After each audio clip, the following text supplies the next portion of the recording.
from the worldwide leader in sports to maybe put a little bit more meat on the bones of her tweet that came out this morning that Julio Jones trade is afoot, to say the least, from the worldwide leader in sports, Dianna Russini. How are you, Dianna? Hi, Rich. 99% of the time, I envy you. I want to be you. I want to live where you live. Okay. But right now in New York, this is the place to be. So I can officially say it is much better in Manhattan than it is in Manhattan Beach. Okay, let's go there first. I didn't think we'd go anywhere other than the Julio Jones trade first, but you opened the door. What's so great? The Knicks win a playoff game, or I don't get it. What's so great about my hometown right now? I just can't remember the last time New York felt this alive. Cool. I mean, I know we're excited as a city to just have a little post-COVID normalness. It feels a bit with restaurants and bars open and no one's wearing masks walking outside. It's been beautiful weather. But to actually be able to be proud to be a Knicks fan, to want to wear orange again, a color that looks terrible on most people. But now, with my tan, the orange is all I'm wearing for the next month. So, I mean, you might disappear with your tan and some wearing orange. So, you're from the Bronx, right? Is that where you're from? I'm originally from the Bronx, but Okay. I grew up most of my life in New Jersey, so that's why my tan is orange. It just has been a while since even the discussion of Madison Square Garden being electric.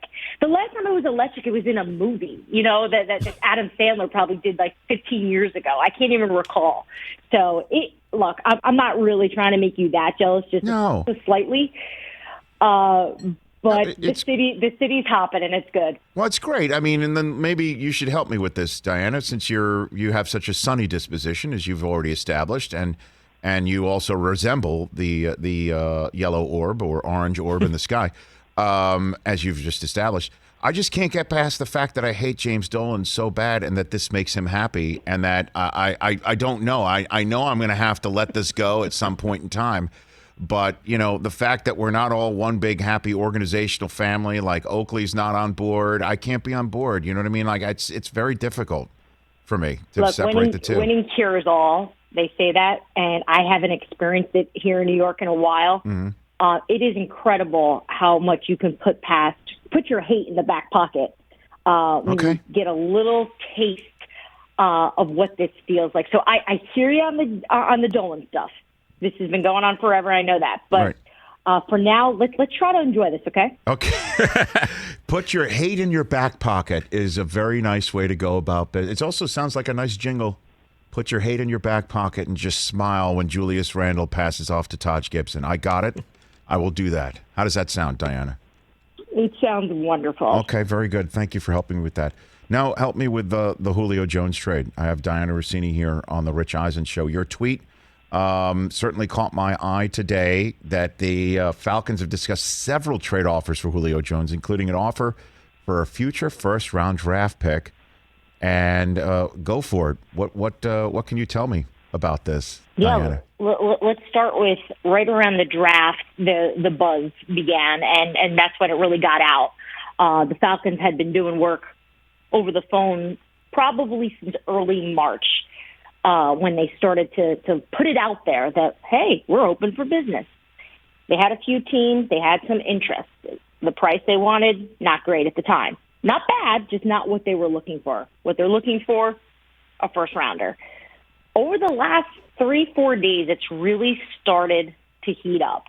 The traditional thing that we've seen these days with quarterbacks reaching out to their potential new receivers or new star players has begun. Quarterbacks from big teams, big star players have started to call Julio. The recruitment has begun. But as we know, it always comes down to what's going to be the value. What is the trade value? Atlanta wants a first-rounder, and they seem pretty stuck on that. They're not willing to wiggle as of now, and they have an offer on the table from a team, from what I've been able to gather late last night and early this morning. I think sometimes when you hear reports like this, you immediately think, well, obviously that's Atlanta telling her this because they want the price to go up. But the initial information I actually received was from another team who was interested, which then made me do some work on it because this team does not have a first rounder available, or at least they're not willing to give it up for Julio, and they were pretty bummed to hear that the chances of landing him were decreasing. So here we are at, and I think it's heating up, Rich. I think this is something that we can see go down over the next few weeks here. And so this is born out of I guess the salary cap necessity, or the fact that Julio apparently asked for a trade, according to my colleague at the NFL Media Group and Ian Rappaport months ago. Why now? Is it the June 1st ability for Atlanta to not take the biggest cap hit possible as opposed to the draft? Is that why we're seeing the timing right now, Dianna Russini? Very much so, Rich. That is the reason. And look, it's a little... We could probably split hairs on what really went down in terms of, was this Julio asking for a trade first, or was this the Falcons open to trading him? The way I gathered the information since I started hearing about this a few weeks ago, or actually a few months ago, it was Atlanta was open to trading, and then Julio found out about it, and then that's how that began. So, and look, it really doesn't matter. Obviously, both sides just aren't happy. They don't want it. They don't want to be together. So after this June 1st date, it makes the most sense. And it's something that's going to most likely happen. And it all works out, as it sounds like it is right now, Atlanta could walk away with a first-round draft pick for a 32-year-old wide receiver. That would be remarkable. But it's not just any 32-year-old wide receiver either, I guess. So name me some teams that you're hearing that would be the landing spot here for Julio Jones, Dianna. Well, there's a big difference between the teams that are offering the future first-round draft pick, obviously, and those that are interested. The names that I've been hearing over the last week or so, the New England Patriots, the Tennessee Titans have been talking to Atlanta as well. I have not heard if it was those teams that have been willing to come up. The sense I'm getting is that price is too high. The San Francisco 49ers, the Baltimore Ravens, price too high is what I keep hearing from those teams. So those are the ones I've been able to check in with to confirm are in, but may not have the right value right now for that trade to go down. But again, I think just historically, when you look back the past 25 years, 11 receivers have been traded for at least one first-round draft pick. Of those, Randy Moss and Joey Galloway, and they were both 28. Yeah, and they both went to New England too, right? I mean, yes, well, wound up in New England at one point, obviously. So, Dianna Russini of ESPN here on the Rich Eisen Show. So we've established that Julio Jones it looks like this thing's it's popping. Like this is the sort of stuff you need to hear before June 1st. You need to hear it the week before June 1st. In order for this thing to actually happen, and we're seeing it. You're hearing it, and now we're seeing it. So a team that I think would be, a great landing spot for him, and would help fix everything for everybody involved. If Atlanta's looking for cap relief, and they're also in this draft did not get the successor to Matt Ryan, who they still eventually will have to get. And then there's another team that does have a young quarterback whose presence irks the MVP quarterback that's on the roster, just not because of his personality, but because we heard that on Monday night that there's a certain culture that people don't get respected in. Why not the Packers is what I'm saying, with Aaron Rodgers and the Falcons and Jordan Love going there with a 2, and everybody gets what they want. And we move forward. What about that idea? Because the cap could be massaged by Green Bay to make it work. Yeah, I think we both know they can make the salary cap work for anybody. I'm unfortunately learning that the longer I'm doing this as a reporter, because that used to be my debate on everything. Well, they don't have the salary because they don't have the room. They don't have the room. And every GM is like, stop saying that. You sound very dumb on television. Learn what really goes down. That's all. Pretend, so to speak. But look, Green Bay's never been one to hop in on stuff like this. They've shown interest in other receivers in the past that I've heard over the during the off season and even during the season. But I think the problem with Green Bay right now is moving forward. I don't know if they know what is happening, what the reality of who is going to be under center. And we're seeing Aaron look happy and love, perhaps maybe oversharing. I think something we all do while we're in love on social media right now. And clearly sending a message, Rich, that you guys are all sweating this. You're all watching me on every interview. We know Matt LaFleur probably watched the Kenny Mayne interview once, if not twice, to make sure, just to see the tone, the feel, is there hope for them? And as I continue to just talk to people around the league, it's not improving. There isn't one thing Green Bay can do. Do I think they could put together a couple big moves to make him happy? Maybe. But I don't know if trading for Julio Jones fixes all of this. Yeah, I know this. That's going to be everything. I know, because we don't know what the everything is. But to say to Aaron Rodgers, okay, you wanted certainty financially that might translate into the certainty that you could finish here under your own terms.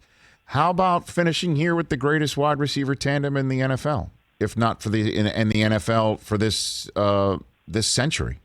That's now 21 years old. I mean, Devontae Adams and Julio Jones. All right, Aaron, you wanted this big Bobby Tonyan. We put Aaron Jones a little bit on the credit card too. I know you wanted Jake Kumaro, but how does Julio Jones sound instead? Like, to me, that would be the wet kiss publicly to say, come back from Hawaii, let's go. I mean, don't you think that would be the way to go, in a way? Is the front office part of the trade? Are they going to? Well, I mean, the front office would be the one to pull it off, and because we all know the way this works. There's no way Mark Murphy's going to throw his general manager overboard for anybody. Like, that's just it's even for Aaron Rodgers. Like, and so would that really be helpful? That Rodgers now goes into his final window of trying to win in Green Bay is saying, I run the organization here, and then own like everything. I don't know. I mean, I'd rather take Julio Jones if that's my gambit, if I'm Aaron Rodgers. And I know this is pure potential fantasy football talk when it all comes down to it, but, there's a lot of time between now and June 1st for us to fill. Be very honest.